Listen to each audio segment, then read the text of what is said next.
درود و تشکر که آنلاین و با آزادی هستید. سفری دراز و گرسنه و تشنه به تاجیکستان، شکایت از سوءاستفاده در فرودگاه و متروسازی مهاجران در روسیه ویدیو است که امروز می‌بینیم.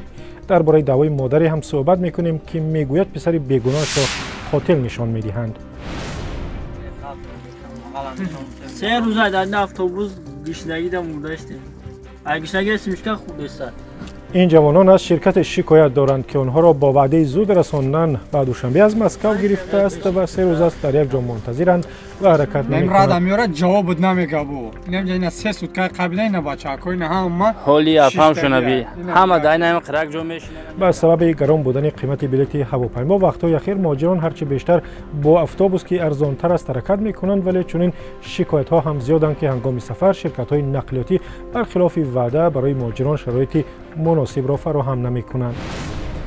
ویدیوی دیگری که گرفتیم شکایت از رفتار شرکت‌های هواپیمایی است که به گفته مهاجران با آنها غیر قانونی مناسبت می‌کنند. این ویدیو را هفته گذشته به ما فرستادند و چنین نقل کردند. رئیس دوشنبه ایرپورت ونوکووا مردم توجیک هم مارا ازدواج سالانه برای 300 گرم کسر رو دارن 4000 اینا پیش کسر رو بینه اوچی رته همش 4000 میسپره دیده نه.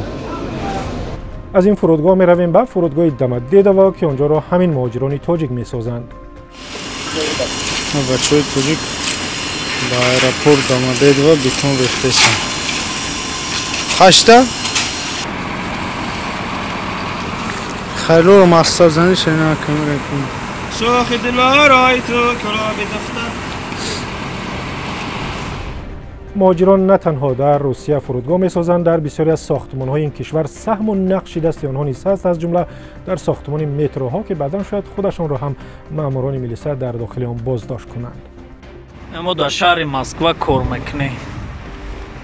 مترو ساز می‌کنیم، مترو.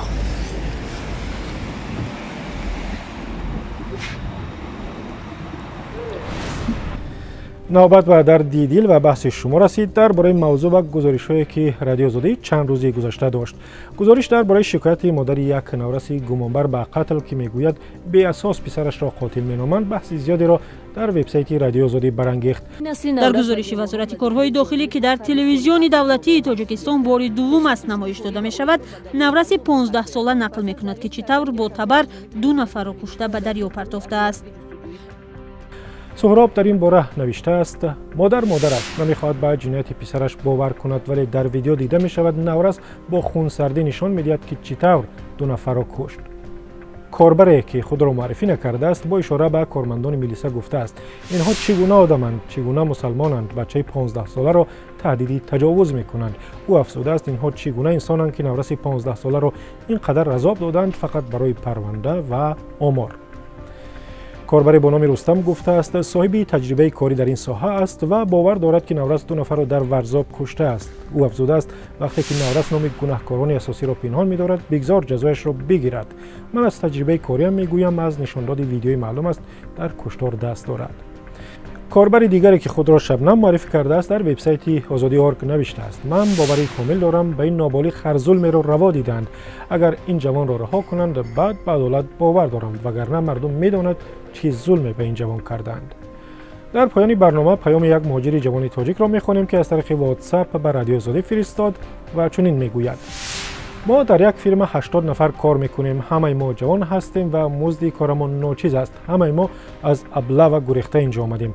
ما خواهش داریم اگر خدمت 1 ساله شود ما همین حالا به خدمت میرویم. شما هم میخواهید نظر خود را بگوید، پس سر بزنید به سایت اینترنتی azadi.org. میتوانید به همین شماره بنویسید یا ویدیو عکس خبری داشته باشید بفرستید. وایبر، تلگرام، واتساپ و ایمو هم داریم. تا دیدار در برنامه آینده.